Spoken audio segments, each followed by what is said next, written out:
नमस्कार, सुप्रभात। स्वागत है आप सभी का। मैं हूं आपके साथ अमृता चौरसिया। आप देख रहे हैं सुबह 9 बजे। बुलेटिन में आज बात करेंगे प्रधानमंत्री नरेंद्र मोदी अगले 2 दिनों तक राज्यों और केंद्र शासित प्रदेशों के मुख्यमंत्रियों से बातचीत करेंगे। साथ ही देश में कोरोना संक्रमण के मामले के बीच टेस्टिंग बढ़ाने के लिए Indian council of medical research ने रैपिड एंटीजन डिटेक्शन टेस्ट के लिए एडवाइजरी जारी की है। और इसके अलावा उत्तर मध्य रेलवे ने प्रवासी मजदूरों को रेलवे की परियोजनाओं में सीधे या मनरेगा के तहत काम देने की योजना बनाई है। इसके अलावा नजर डालेंगे तमाम राज्यों में कोविड-19 की स्थिति और उसको लेकर चल रही योजनाओं की। साथ ही देश और दुनिया की बाकी अहम खबरों पर होगी नजर। आइए शुरुआत करते हैं बुलेटिन की। प्रधानमंत्री नरेंद्र मोदी अगले 2 दिनों तक राज्यों और केंद्र शासित प्रदेशों के मुख्यमंत्रियों से बातचीत करेंगे। ये बातचीत वीडियो कॉन्फ्रेंसिंग के जरिए होगी। प्रधानमंत्री की राज्यों के मुख्यमंत्रियों के साथ बातचीत का ये छठा दौर है। प्रधानमंत्री नरेंद्र मोदी 16 और 17 जून को सभी राज्यों और केंद्र शासित प्रदेशों के मुख्यमंत्रियों से छठी बार वीडियो कॉन्फ्रेंसिंग के जरिए बातचीत करेंगे। 2 दिन तक होने वाली इस बातचीत में प्रधानमंत्री नरेंद्र मोदी कोरोना के मामलों की समीक्षा करेंगे। इसके अलावा मुख्यमंत्रियों से अनलॉक 1 का फीडबैक भी लिया जा सकता है। अनलॉक 1 के तहत नागरिकों और व्यापार के लिए कई छूट दी गई है, जिससे आर्थिक गतिविधियों को बढ़ावा मिले। प्रधानमंत्री की 16 जून को 21 राज्यों और केंद्र शासित प्रदेशों के मुख्यमंत्रियों से बातचीत होगी। इनमें पंजाब, असम, केरल, उत्तराखंड, झारखंड, छत्तीसगढ़, त्रिपुरा, हिमाचल प्रदेश, चंडीगढ़, गोवा, मणिपुर, नागालैंड, लद्दाख, पुडुचेरी, अरुणाचल प्रदेश, मेघालय, मिजोरम, अंडमान और निकोबार, दादरा और नगर हवेली और दमन और दीव, सिक्किम और लक्षद्वीप शामिल हैं। जबकि 17 जून को 15 राज्यों के मुख्यमंत्रियों से बातचीत होगी। इनमें महाराष्ट्र, तमिलनाडु, दिल्ली, गुजरात, राजस्थान, उत्तर प्रदेश, मध्य प्रदेश, पश्चिम बंगाल, कर्नाटक, बिहार, आंध्र प्रदेश, हरियाणा, जम्मू कश्मीर, तेलंगाना और ओडिशा शामिल है। इन राज्यों में कोरोना वायरस के मामले तेजी से बढ़ रहे हैं। प्रधानमंत्री की मुख्यमंत्रियों के साथ बातचीत का ये छठा दौर होगा। उनकी पिछली बार मुख्यमंत्रियों से 11 मई को बातचीत हुई थी। Bureau report, Rajya Sabha TV. Delhi में कोरोना वायरस के बढ़ते संक्रमण के हालात लगातार बिगड़ते जा रहे हैं। ऐसे में स्थिति की समीक्षा के लिए कल एक अहम बैठक हुई। ये बैठक केंद्रीय गृह मंत्री अमित शाह ने बुलाई थी। इस बैठक में कई राजनीतिक दलों के नेता शामिल हुए। इस दौरान दिल्ली में मौजूदा स्थिति से प्रभावी ढंग से निपटने को लेकर उठाए जाने वाले कदमों पर चर्चा हुई। सभी दलों की तरफ से कोरोना की रोकथाम के लिए एक साथ मिलकर काम करने पर सहमति जताई गई। कोरोना वायरस की रोकथाम के लिए अपनाए जा रहे तमाम सुरक्षात्मक उपायों के बावजूद राजधानी दिल्ली में स्थिति बेकाबू हो रही है। ऐसे में दिल्ली में टेस्टिंग बढ़ाने और संक्रमण का पता लगाने के लिए जांच का दायरा बढ़ाया जाएगा। केंद्रीय गृह मंत्री अमित शाह की अध्यक्षता में सोमवार को हुए सर्वदलीय बैठक में ये फैसला लिया गया। दिल्ली में 20 जून से प्रतिदिन 18,000 टेस्ट किए जाएंगे। साथ ही कंटेनमेंट जोन में घर घर जाकर ट्रेसिंग और मैपिंग होगी। 15 दिन के बाद दिल्ली के लिए 500 अतिरिक्त रेलवे कोच भी उपलब्ध कराए जाएंगे। इसके बाद दिल्ली में कोरोना से संक्रमित मरीजों के लिए दिल्ली सरकार, केंद्र सरकार और रेल कोचों को मिलाकर 37,000 बेड की व्यवस्था करेगी। अमित शाह ने दिल्ली में कोरोना स्थिति को काबू में करने के लिए दिल्ली सरकार और सभी राजनीतिक दलों को हर संभव सहयोग का भरोसा दिलाया। उन्होंने ये भी कहा कि सभी दलों की एकजुटता से जनता में विश्वास बढ़ेगा और दिल्ली की स्थिति जल्द ही सामान्य होगी। अमित शाह ने अपील करते हुए कहा कि राजनीतिक दलों के कार्यकर्ता ये सुनिश्चित करें कि केंद्र सरकार द्वारा दिल्ली की जनता के लिए किए गए फैसलों का जमीनी स्तर तक कार्यान्वयन हो। बैठक में बीजेपी, कांग्रेस, आम आदमी पार्टी और बहुजन समाज पार्टी के प्रदेश स्तरीय नेताओं ने भाग लिया। सभी दलों की तरफ से महत्वपूर्ण सुझाव भी दिए गए। बीजेपी ने कोरोना का परीक्षण शुल्क 50% माफ किया जाने की मांग की थी, जिसे केंद्रीय गृह मंत्री ने मंजूरी दे दी। भारतीय जनता पार्टी की पहले से ही जो बात थी कि इस कोरोना संकट को अच्छी तरह हैंडल किया जाए, बेड्स की संख्या बढ़ाई जाए, कोविड के जो पेशेंट हैं जिनकी टेस्टिंग होती है वो टेस्टिंग ज़्यादा से ज़्यादा हो, ये बात उन्होंने भी कहा है कि हम ज़्यादा से ज़्यादा कराएंगे। मेरा इसमें ये कहना है कि प्राइवेट लैब में टेस्टिंग हो तो उसमें प्राइसिंग 50% डिमांड है हमारी कि 50% उसके रेट वेव ऑफ किए जाएं, जिसके कारण से लोगों को दिक्कत हो रही है वो कम होगी। इस बात पर भी चर्चा की गई कि टेस्टिंग और ट्रेसिंग नीति के जरिए ही उपचार संभव है। केंद्रीय गृह मंत्री ने आश्वासन दिया कि नई ट्रेसिंग पॉलिसी के तहत सभी को टेस्टिंग का अधिकार होगा। बैठक में कोरोना वॉरियर्स के परिजनों के लिए मुआवजा देने की मांग भी उठाई गई। साथ ही ये भी कहा गया कि जिस परिवार में किसी सदस्य को कोरोना संक्रमण हुआ हो, उन्हें एक निश्चित राशि की आर्थिक सहायता दी जानी चाहिए। महासंकट के समय में, इस वैश्विक महामारी के समय में हम सबको एकजुट होकर इस बीमारी से लड़ना है। ज़्यादा बेड्स की ज़रूरत पड़ेगी, ज़्यादा ऑक्सीजन की ज़रूरत पड़ेगी, वेंटिलेटर्स की ज़रूरत पड़ेगी। इस बीमारी को हराने के लिए हर वो इंतजाम जो इस संक्रमण से लड़ने के लिए पूरी दुनिया में हो रहा है, भारत को उसकी पूरी तैयारी करनी चाहिए। मेडिकल स्टूडेंट्स की हमने उनके सामने सजेशन रखे हैं जो अंतिम सेमेस्टर में हैं, जो बच्चे MBBS या दूसरे B फार्मा वगैरह कर रहे हैं, उनको हमने कहा कि उनका प्रयोग करिए। आप उन बच्चों को हौसला दीजिए और उनकी जो सेवाएं हैं, मैं समझता हूं आने वाले वर्षों तक जानी जाएंगी। उनका योगदान सरकार को लेना चाहिए। केंद्रीय गृह सचिव अजय कुमार भल्ला, केंद्रीय स्वास्थ्य सचिव प्रीति सूदन और दिल्ली सरकार के कई वरिष्ठ अधिकारी भी इस बैठक में मौजूद रहे। इस बीच दिल्ली में फिर से लॉकडाउन की अटकलों को खारिज करते हुए मुख्यमंत्री अरविंद केजरीवाल ने साफ किया है कि प्रदेश सरकार की ओर से फिलहाल ऐसी किसी तरह की योजना नहीं है। Bureau report, Rajya Sabha TV. सर्वदलीय बैठक की अध्यक्षता के बाद केंद्रीय गृह मंत्री अमित शाह दिल्ली के अस्पतालों में स्थिति का जायजा लेने भी पहुंचे। इस दौरान अमित शाह के साथ केंद्रीय गृह सचिव अजय कुमार भल्ला और दिल्ली के मुख्य सचिव विजय कुमार देव भी साथ रहे। अस्पताल के दौरे पर अमित शाह ने मरीजों के लिए इलाज की सुविधाओं के बारे में जानकारी ली। राजधानी दिल्ली में कोविड-19 की बढ़ती रफ्तार पर लगाम लगाने के लिए केंद्रीय गृह मंत्री अमित शाह आगे आए हैं। दिल्ली में कोरोना की स्थिति पर सर्वदलीय बैठक के बाद अमित शाह ने सोमवार को लोकनायक जयप्रकाश नारायण अस्पताल का दौरा किया। इस औचक निरीक्षण में केंद्रीय गृह मंत्री ने LNJP अस्पताल में कोविड-19 स्थिति से निपटने के लिए की गई तैयारियों का जायजा लिया। इस दौरान अमित शाह ने अस्पताल में तैनात डॉक्टरों और कर्मचारियों से बातचीत भी की। अस्पताल प्रशासन की तरफ से केंद्रीय गृह मंत्री को कोविड-19 रोगियों के उपचार से जुड़ी जानकारी, मरीजों और कोरोना की वजह से जान गंवाने वाले मरीजों की तादाद और दिल्ली के बाहर से आने वाले रोगियों को अस्पताल में भर्ती किए जाने के बारे में जानकारी दी गई। उन्होंने टेस्टिंग लैब और वार्डों का भी निरीक्षण किया। आपातकालीन सुविधाओं को लेकर अस्पताल प्रशासन को हिदायतें भी दी गईं। दिल्ली में कोरोना संक्रमित मरीजों के इलाज के लिए LNJP सबसे बड़ा अस्पताल है। उम्मीद की जा रही है कि केंद्रीय गृह मंत्री के दौरे के बाद अस्पतालों में कोविड-19 की चुनौती से निपटने के लिए व्यवस्थाओं को और बेहतर किया जाएगा। Bureau report, Rajya Sabha TV. और इस बीच दिल्ली में सोमवार को कोरोना के 1647 नए मरीजों की पुष्टि के साथ ही राजधानी में कोविड-19 संक्रमितों की कुल संख्या 42,829 हो गई। स्वास्थ्य विभाग के बुलेटिन में बताया गया है कि पिछले 24 घंटे में 73 मरीजों की मौत हुई है, जिसके बाद से मृतकों का आंकड़ा 1,400 हो गया। इस बीच दिल्ली सरकार ने लोक निर्माण विभाग को कोरोना के इलाज के लिए निर्धारित सभी विशेष अस्पतालों के कोविड-19 वार्डों में 24 घंटे के भीतर CCTV कैमरे लगाने का निर्देश दिया है, ताकि सेवाओं पर उचित तरीके से नजर रखी जा सके और मरीजों से संबंधित मुद्दों का समाधान सुनिश्चित हो सके। दिल्ली सरकार के स्वास्थ्य विभाग की ओर से जारी आदेश में लोक निर्माण विभाग को 24 घंटे के भीतर CCTV कैमरे लगाने और अनुपालन रिपोर्ट देने को कहा गया है। दिल्ली सरकार की एक समिति ने राज्य सरकार के अधीन आने वाले सभी अस्पतालों के मुर्दाघर की क्षमता बढ़ाने की सिफारिश की है।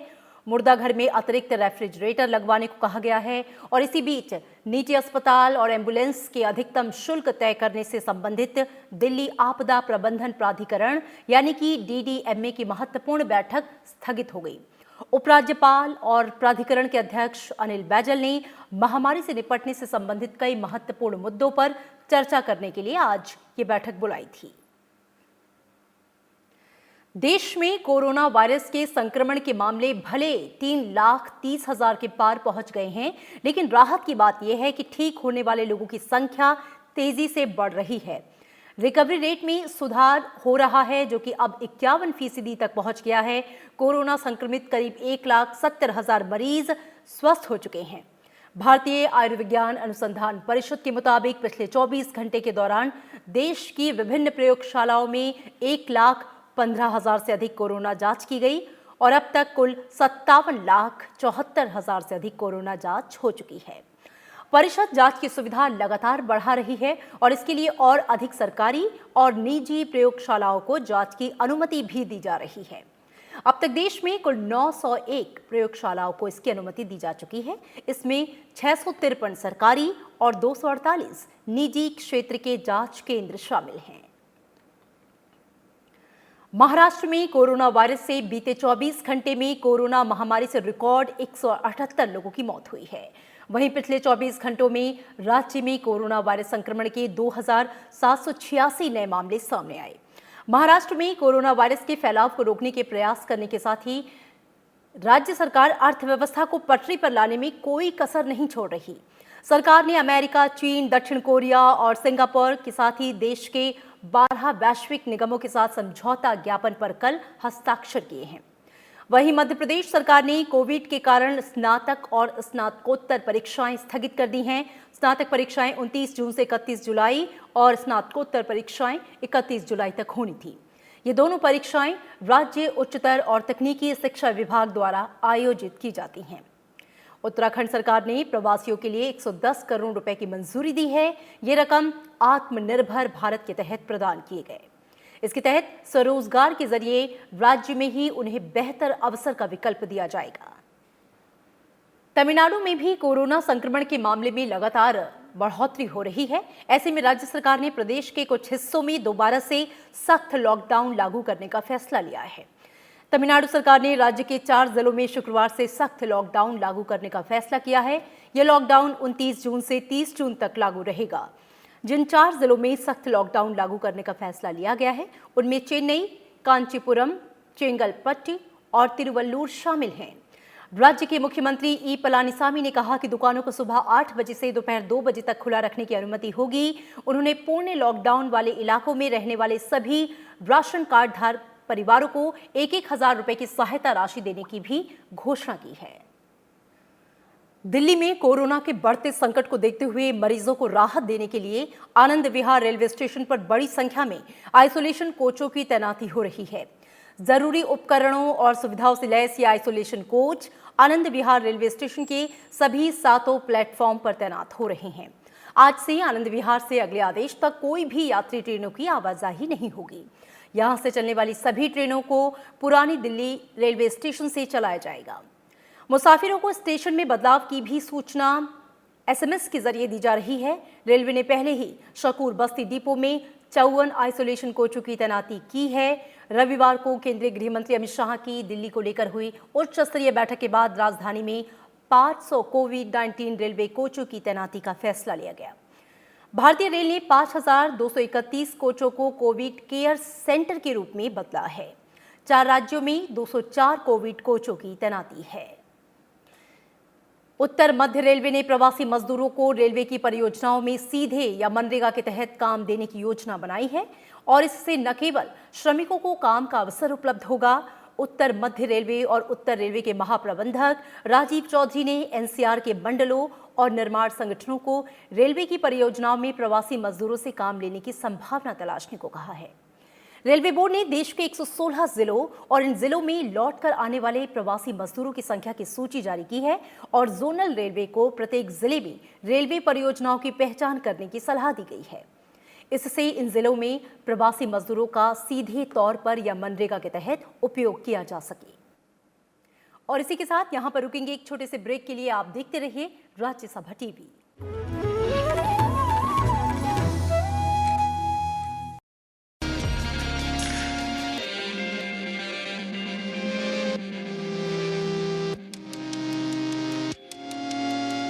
कोरोना वायरस से बचाव को लेकर सबसे पहले हमें यह सोचना चाहिए कि इस वायरस को फैलने से कैसे रोका जाए। और किस प्रकार स्थिति को नियंत्रण में रखा जाए। कोरोना वायरस के खिलाफ भले ही दवा नहीं है, लेकिन समय रहते ही इसके लक्षणों का पता चल जाए तो इलाज संभव है। क्या है लक्षण? तेज धड़कन, सिर दर्द, सांस लेने में तकलीफ होना, छींक आना, खांसी आना, बुखार, गंभीर मामलों निमोनिया व सांस लेने में बहुत ज्यादा मुश्किल होना। कोरोना वायरस से डरने की जरूरत नहीं है। इस वायरस को लेकर किसी प्रकार का भ्रम न फैलाएं।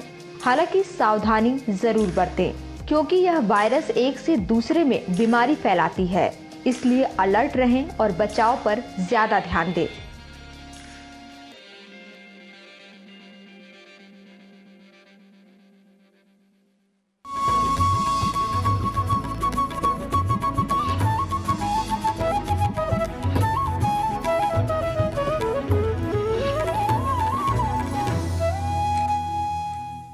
ब्रेक के बाद स्वागत है आपका। आप देख रहे हैं राज्यसभा टीवी। खबरों में बढ़ेंगे आगे। केंद्र ने राज्यों और केंद्र शासित प्रदेशों से कहा है कि स्वास्थ्य संबंधी ढांचे में इजाफा करने के लिए निजी क्षेत्र के साथ मिलकर काम करें।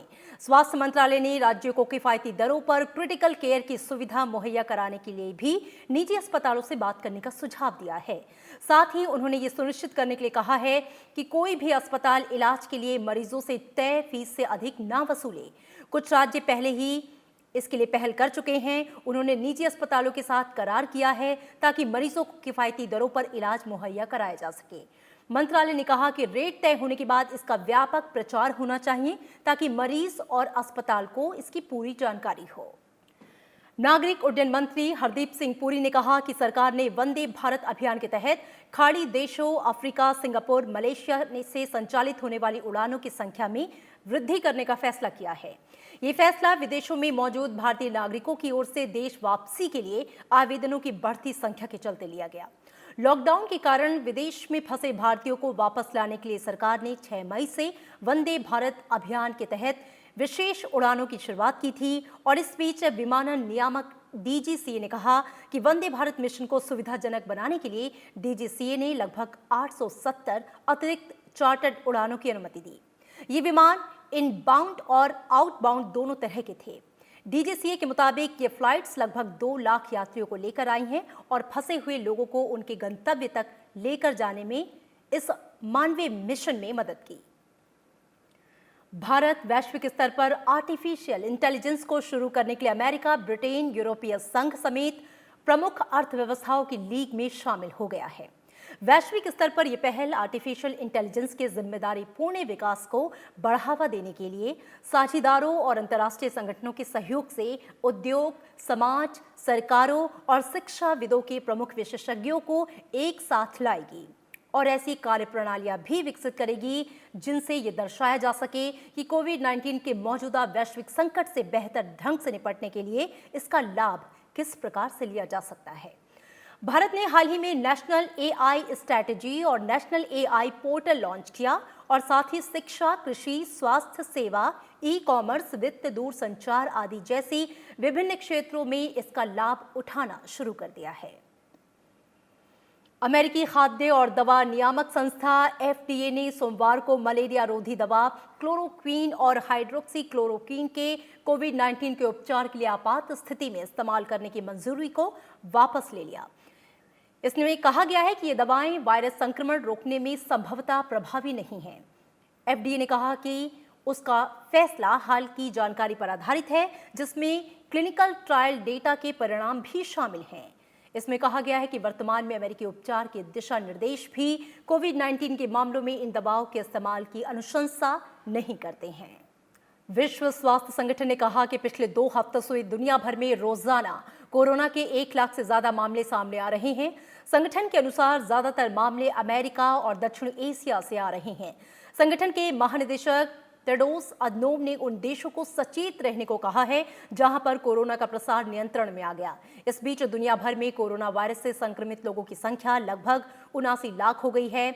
जानलेवा महामारी से जान गंवाने वालों का आंकड़ा 4,32,000 को पार कर गया।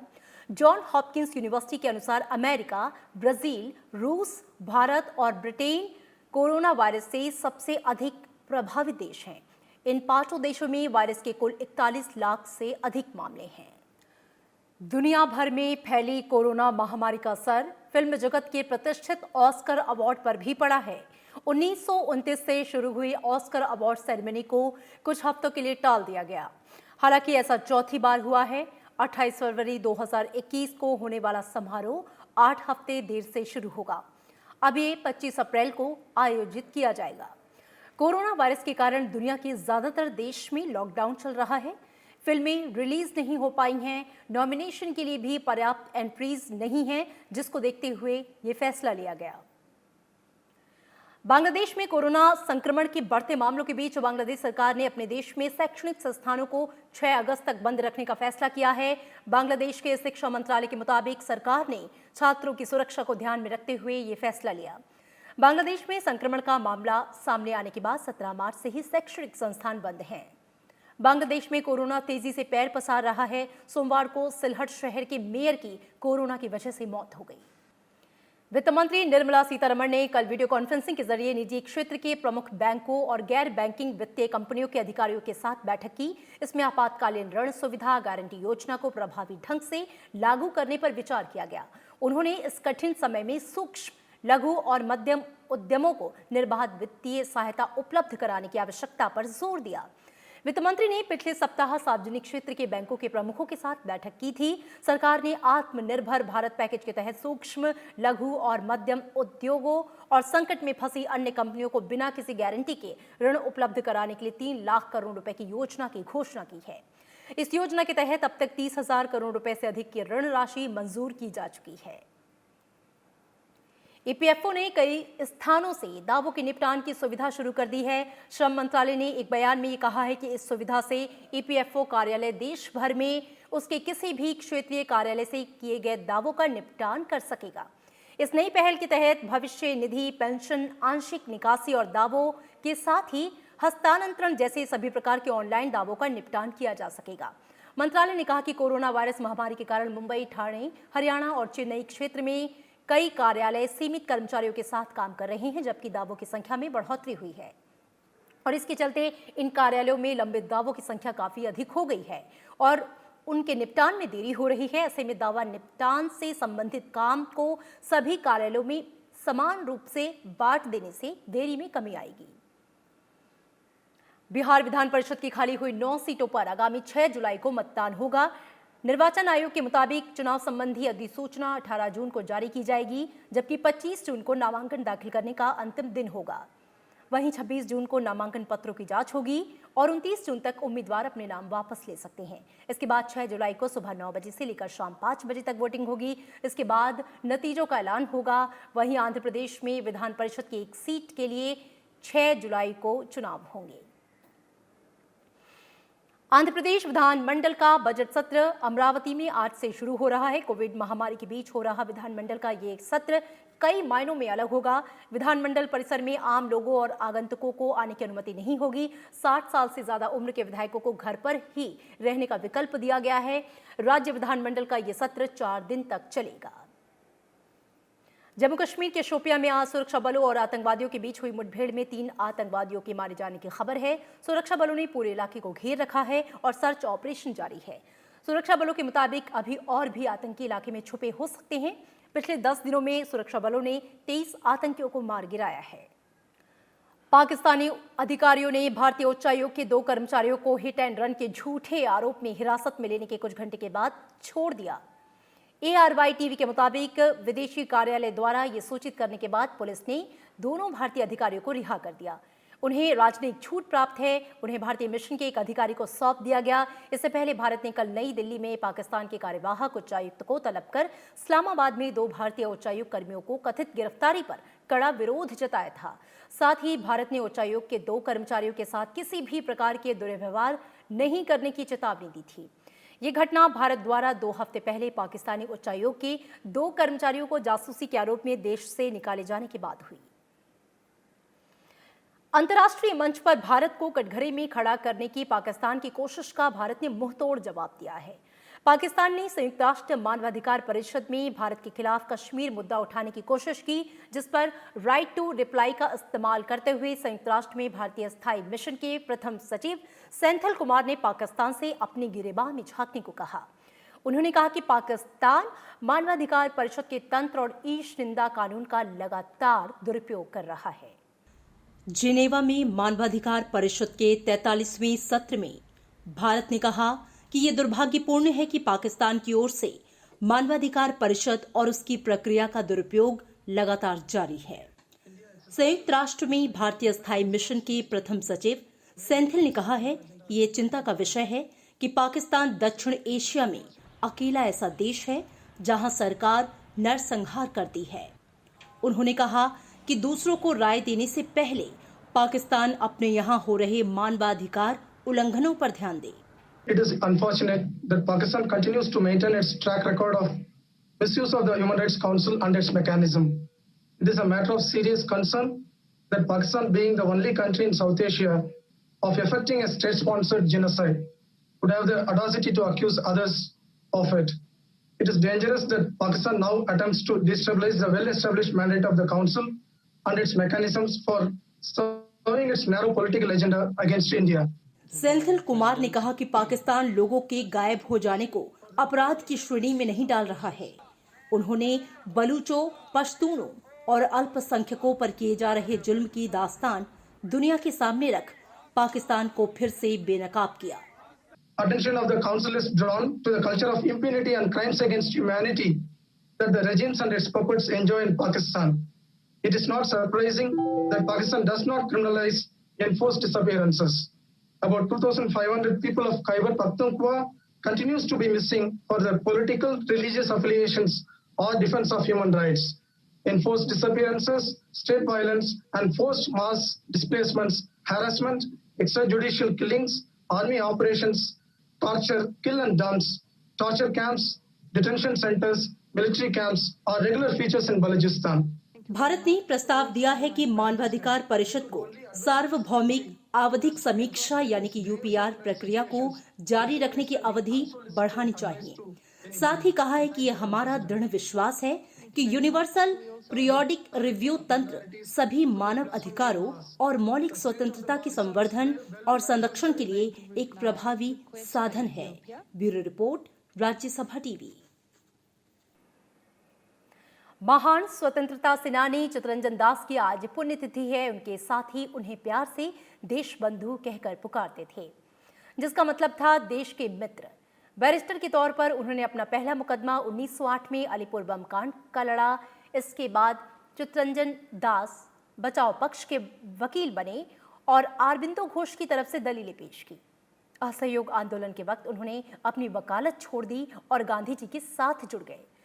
चित्तरंजन दास ने मोतीलाल नेहरू, मदन मोहन मालवीय के साथ स्वराज पक्ष की स्थापना की।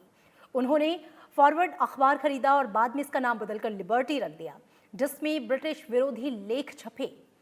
चित्तरंजन दास कोलकाता के पहले मेयर भी रहे। और आइए अब अंत में बात कर लेते हैं मॉनसून की। उत्तर भारत के कई इलाकों में गर्मी की तपिश से कोई राहत नहीं है। राजधानी दिल्ली में लोगों को 3 दिन तक उमस भरी गर्मी का सामना करना होगा। इसके मौसम में बदलाव आने की जो संभावना है वो इसके बाद है। मौसम विभाग का अनुमान है कि मौसम में होने वाले बदलावों की वजह से 18 जून तक पारा 40 डिग्री के पार रहेगा। 19 जून से प्री मानसून बौछारें पड़ने से गर्मी में कुछ राहत मिलेंगी। वहीं महाराष्ट्र के मुंबई और कोंकण में अगले 2 दिन में भारी से बहुत भारी बारिश होने का अनुमान है। मॉनसून ने गुजरात और मध्य प्रदेश के काफी हिस्से को कवर किया है। पूर्वी उत्तर प्रदेश के कुछ हिस्सों को छुआ है। अगले 48 घंटों में मध्य प्रदेश और गुजरात के कुछ हिस्से में भारी वर्षा का अनुमान है। और इन तमाम खबरों के साथ इस बुलेटिन में फिलहाल मेरे साथ इतना ही।